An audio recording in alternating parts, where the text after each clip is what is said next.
Good morning, Muscle Car Corner here, bringing you another collection.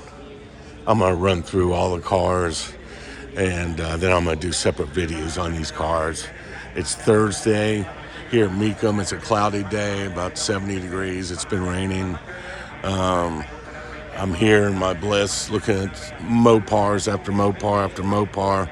I can never get sick of it, so bringing you a beautiful Super B, a 71 Super B here, gunmetal gray, 446 car.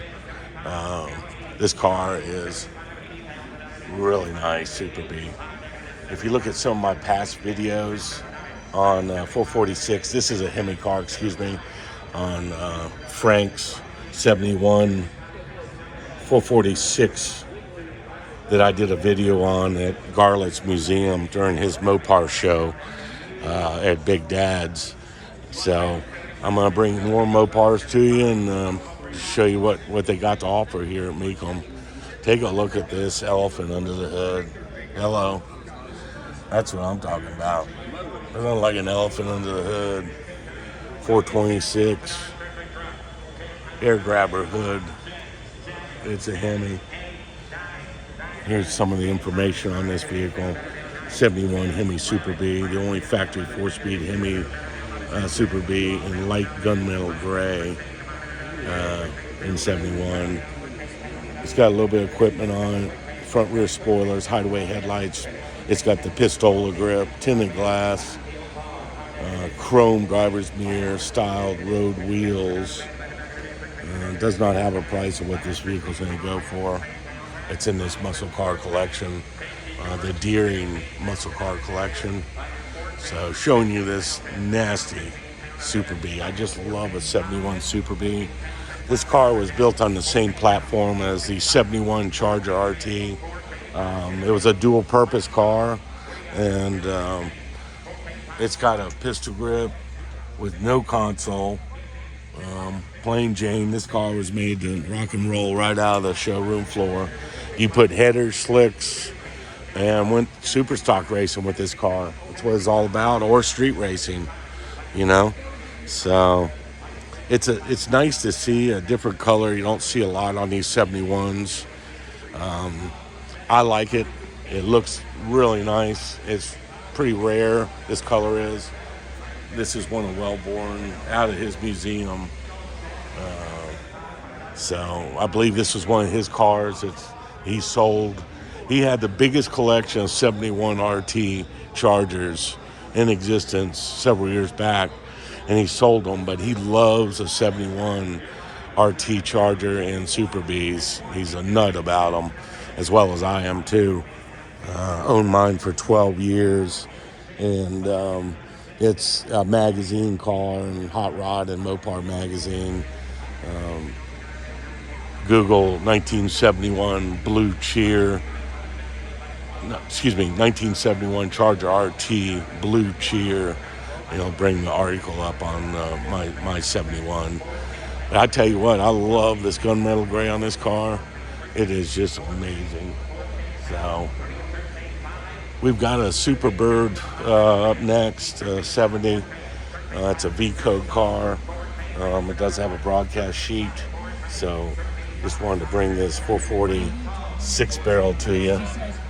And we had a confusion earlier on a car at Big Daddy's. They had it as an A12 Superbird, which I don't believe they ever made. Correct me if I'm wrong on that. So look into that. But this is a petty blue 446 car.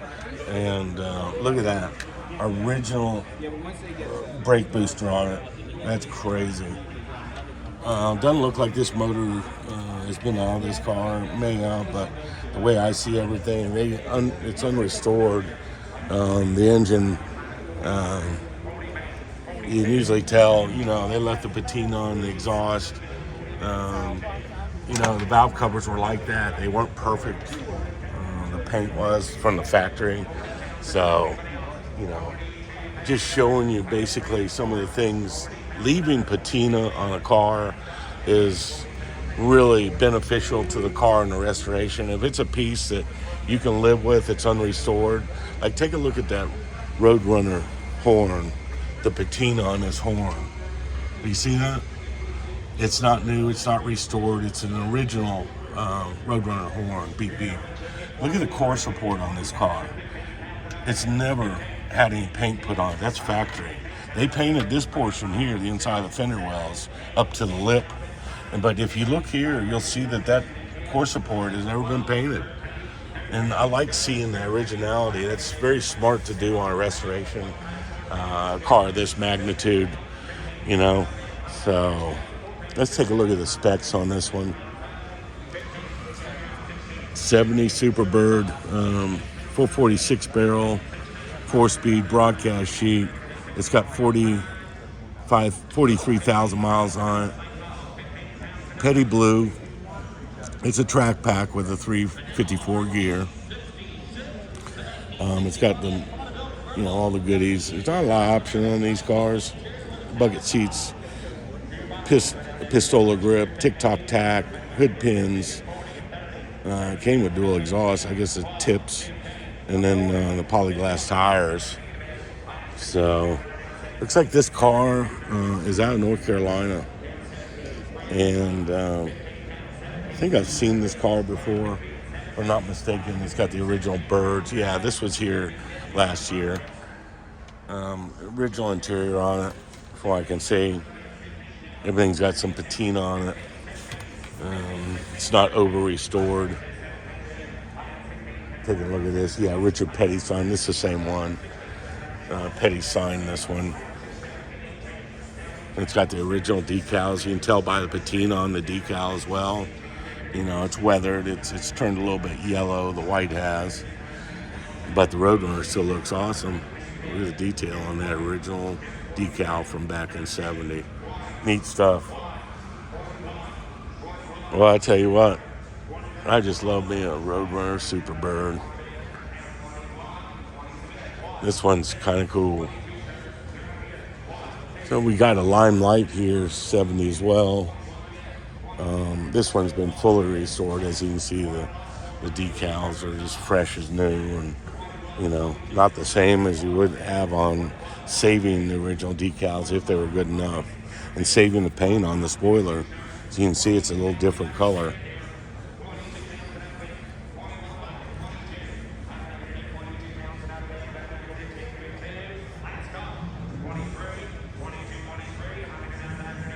Well, I'd like to see these cars go over the block. They've got quite a few Superbirds here this year. 375, single 4-barrel, Super Commando. Not just a Commando, but a Super Commando. Take a look at that horn. That's been restored. That's a restored horn. I don't think Chrysler had those, or aftermarket. So I think you had to repair, and I'm not positive on that. I'm just saying the Mopar look-alike batteries, they look so much better in these cars.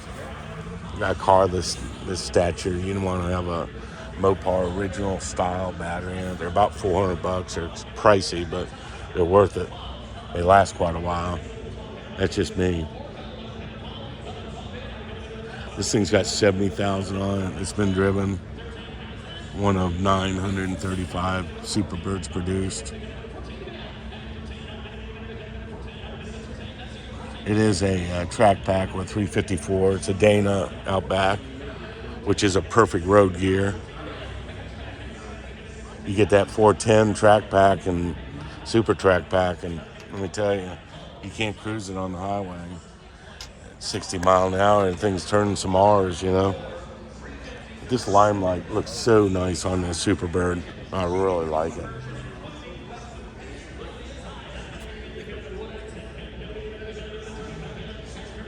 That was one of the smartest things that Warner Brothers ever did was, patent this with Chrysler.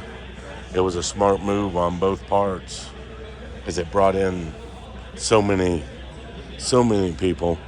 If you watch the original cartoons, and which I did, I love the Roadrunner and the Coyote. It was good stuff. It made you a fan of these cars in a way because, you know, it was a cartoon.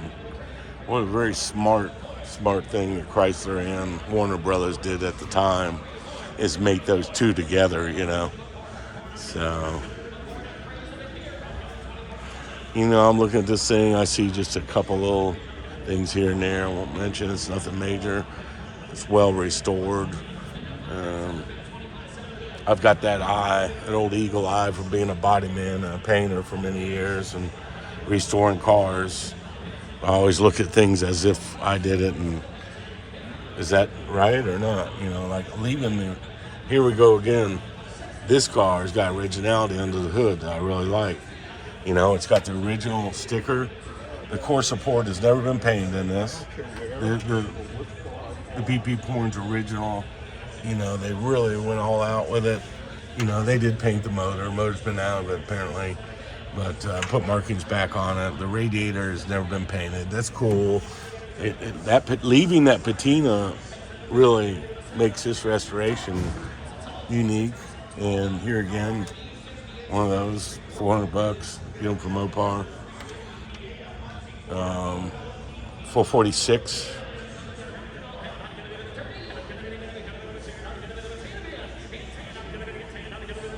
Look at that original paint, jam and paint there.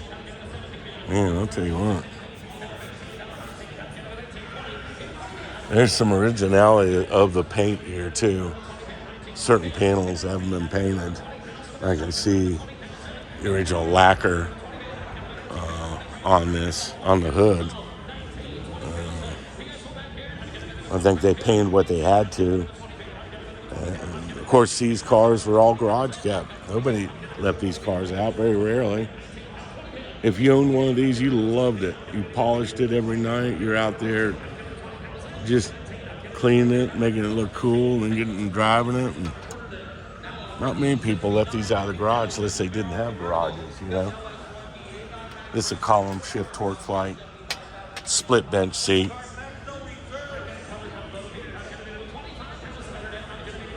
You know, in Daytona, out behind the speedway, for years there was 3 Superbirds sitting out there. And I stopped numerous times to try to get those cars bought, and they would not sell them to me. This one guy owned them. He let them rot down into the ground, and then somebody eventually bought them. But they were rusted all the way through. You would have had to put everything, including the cowl, but it had a VIN. All the parts were there. They were complete cars. So, you know, I wish I could have got those cars back then in the 80s. I think they sold in the late 80s for like $3,000 a piece. And they had a heck of a time getting them out. But just an old story of some Superbirds that I knew about back in the day. And of course, he lived right behind Daytona International Speedway on the airport. And, you know, he was a NASCAR fan and acquired the cars. But here we are at a 69 Hemi Super B, 4-speed track pack, super track pack. That's a Dana with a 410 gear in it. Now you look at this restoration on this vehicle, and it is really nice. It's been restored. You know, all the core support's been painted. The motor's been out of it. You know, it's a total resto. Not leaving any of the patina really behind because it probably was none. It was probably too rough, you know. Could have been. I don't care for this sunfire yellow. It was a kind of a color I wasn't real big on, but it's got the right driveline in it. And it's one of 79 produced in 1969. Super track pack. This was go drag racing. Buy this car. Slicks, headers, go super stock racing with it. You know, that was the whole deal with these cars. It's got the wood handle on it before pistol grips came out.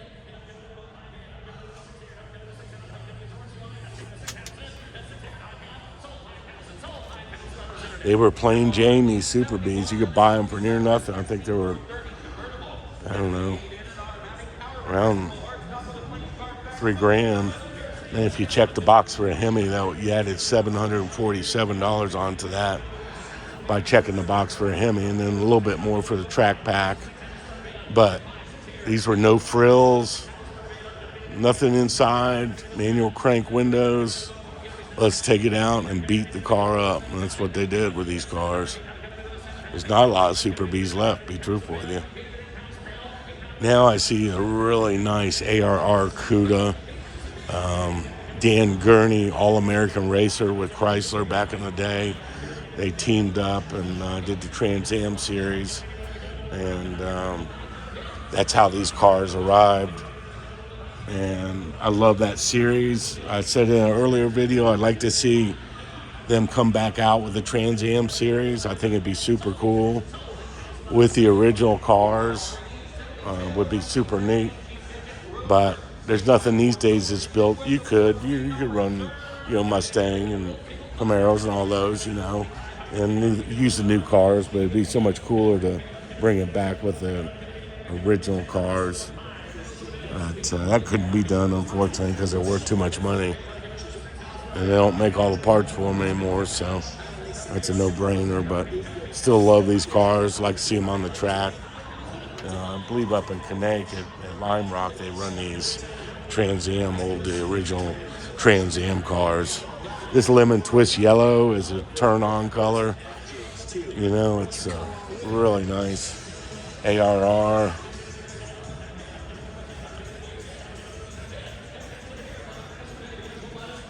Glass hood, side exhaust. It was totally, really the way these cars were. They did a lot more suspension work and tuned the motors a lot more. But those little 340, 6 barrels, man, that throws a lot of fuel. These heads handle it. These things at top end just have a lot of R's. They turn R's like crazy. And never had a chance to drive one, always wanted one. Now here's the bad boy right here. This is my favorite car of all time. I like a 70, but a 71 Hemi CUDA is the pinnacle of muscle cars. As far as I'm concerned, it's always been top of the heap. I've always wanted one of these cars. I came close to buying one in Tennessee, and I kind of kicked myself for not getting it. It was a lot of money, and they went up about 100 grand since then. You can take a look at that video on my YouTube channel of us getting the car out of the garage, and the guy handed me the keys to a Hemi CUDA and told me and my wife, we had just got married, we were out doing a muscle car hunt in Tennessee, and I got a chance to go out unsupervised with his Hemi CUDA, and we drove it for about an hour plus. It was one of the best days of my life. So cool little story. Look back on the videos, you'll see it. That's what started my YouTube channel out, was that hunt and that car. And it went from there. And here I am almost into 2 million views. So appreciate all the people that are viewing my stuff. I'm a real deal guy. I've been around the block for many years. And I love Mopars. I eat, breathe, and sleep Mopars. And it's my passion. Don't get me wrong, I like me a GM product. But when it comes to muscle cars, Mopar is number one for me. They always have been. It was all about winning on Sunday and selling on Monday, But this car, this Tour Red, oh my gosh, it is just phenomenal. It is one of the most beautiful cars I think I've ever seen. It's got the louvers that you could buy over the counter and put on. Those are factory louvers. Here again, that's something I need to look at, is were these available off the showroom floor, or do you have to have them installed at the dealer? I believe it was at dealer install, if I'm not mistaken. So we'll have to look into that. And if anybody knows about it, please send me some information on. I appreciate that. I know a lot, but I don't know it all. Been around for many years around the Mopar game, and it's one of the best games in town, I tell you. This car's well restored. There's not much originality left to it. They've done an unbelievable restoration on it. The paint under the hood is as nice as the outside. The shaker's been restored, Here again, you know what I said on an earlier video, but the 71, the gills on the 71 made this car for me. When they came out, I was just in awe with these gills, and it's what separates a 70 and a 71. And I tell you what, that makes it right there for me, those gills. It's one of those little styling things that Mopar did that just made it for me. So, let's see, 15,000 miles on it. It's one of 108 produced. It's got some equipment on it. That's mostly all, things that came with it. It does have the wood wheel, color match mirrors, tinted glass. It does have the elastomeric bumpers. Now that's something that I got on my 71 is elastomeric bumpers. It was a neat thing that Chrysler did back in the day. They took this steel bumper and they prepped it, and then they primed it, and then they put a elastomeric coating, which was big technology for 1971. And it would be a little bit of an impact where you could bump the bumper and it probably wouldn't chip it because of that plastic coating on the bumper. A lot of people don't know about that option. It was a cool option. It color keys the bumper to the car. I think that's a big deal. My 71 RT is B5 blue, and the bumpers are color keyed to it.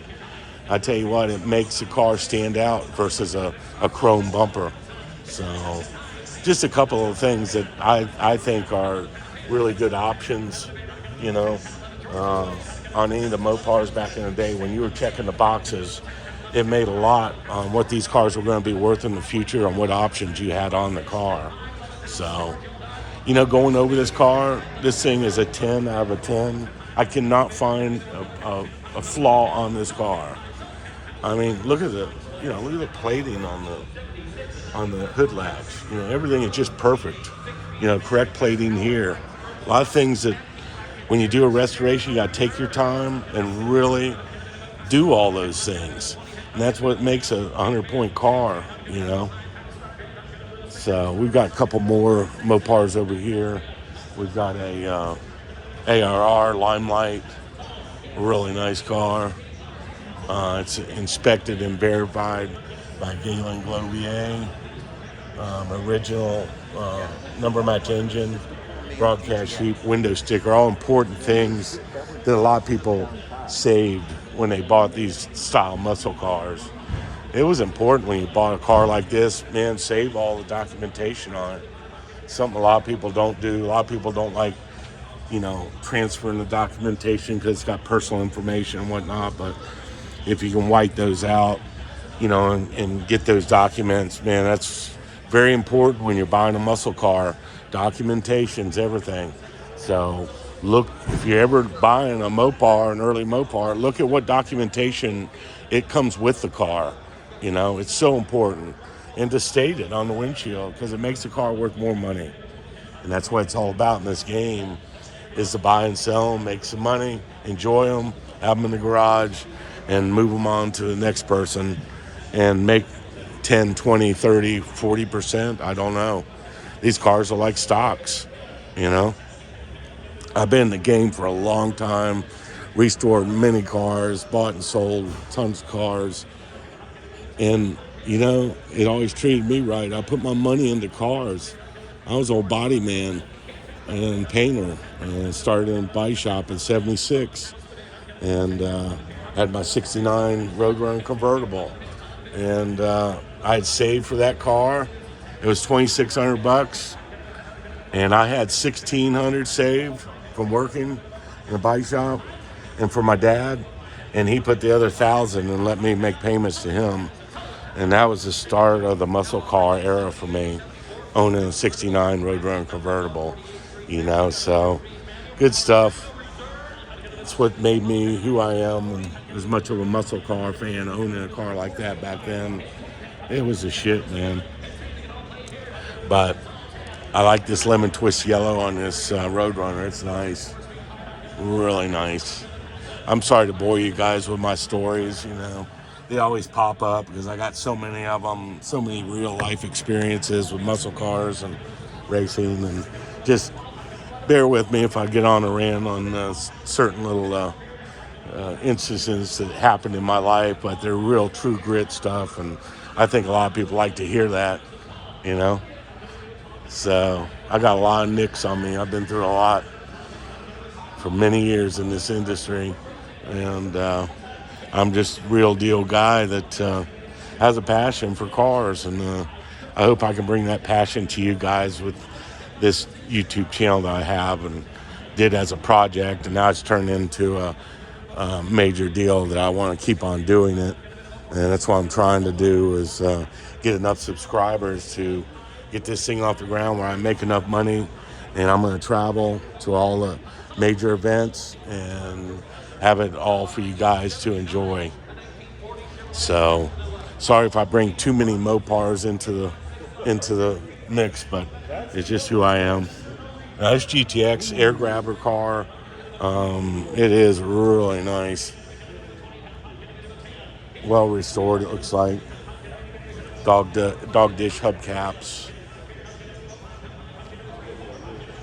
This car is a 440 U code 4-speed. If you look at the VIN on it, you'll see a U in it, which designates 440. U code is a single 4-barrel 440, 375 horse. And it did come factory. You can see, I like that on these Roadrunner 70, is that little call out there, the two lights in it. Pretty neat stuff. You know, it is a pistol grip. It's no console, bucket seats, no frills, just rock and roll, you know. Love me a GTX. Excuse me, I thought this was Roadrunner. Did not look back here. I get all mixed up. I get around all these dang Mopars. So I apologize if I call one another. It's not that I don't know. It's just, it's like a kid in a candy store situation. I get all excited and the ADHD kicks in. Anywho, we're about done with this collection, the Deering muscle car collection. Now this is one of my favorites right here. 69 B5 blue hardtop GTX. It's the elephant under the hood situation, one of 198 produced. Man, I tell you what, this car is special to me here. Love B5 blue, love a Hemi. This thing is well restored. The paint under the hood is just as nice as the outside of the car. The air grabber. Man, I tell you what, this thing is phenomenal. One of 198 produced.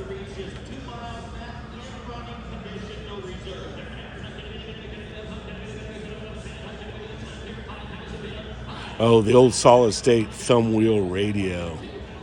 I was looking for the terminology on that the other day, and I'd forgotten what that was called, the thumbnail. Now, if you look at the VIN, this is an R code, which is a 426 car. You got to look at that VIN, and it'll have an R on it. Well, 523J. Well, not positive, or if it was a J code. I forget which of the two. I'm going to have to look that up. I'm having a brain fart. Look at that. Air grabber hood, suck that air right in through those gills. Paint is just phenomenal on this car. Love a GTX, B5 blue. I don't think I've seen but a handful of GTXs. It is a torque flight automatic. It's got the leather interior in it, which is an upgrade. The GTX was supposed to be the gentleman's muscle car. And there was very few gentlemen that ordered them because there's only 198 of these cars produced with a 426 Hemi. They called them the gentleman's muscle car because it had some creature comforts, like it's got the leather interior in it, and different moldings, and a couple of nice little creature comforts inside. So that's how they arrived between the Roadrunner and GTX. The GTX was quite a bit more money when you went to buy this car over a Roadrunner. Roadrunners were a lot cheaper. And then you go on down to a Coronet, So it depends on how much money you want to spend on these cars, back in the day. They always had that little red stripe down at the bottom. It's kind of cool. Well, I'll tell you what, that is one sweet B5 Blue 69 Hemi GTX. I like it. Well, Muscle Car Corner here, bringing you an amazing collection of cars. Hope you liked the video, and please subscribe and tell your friends. I sure appreciate y'all.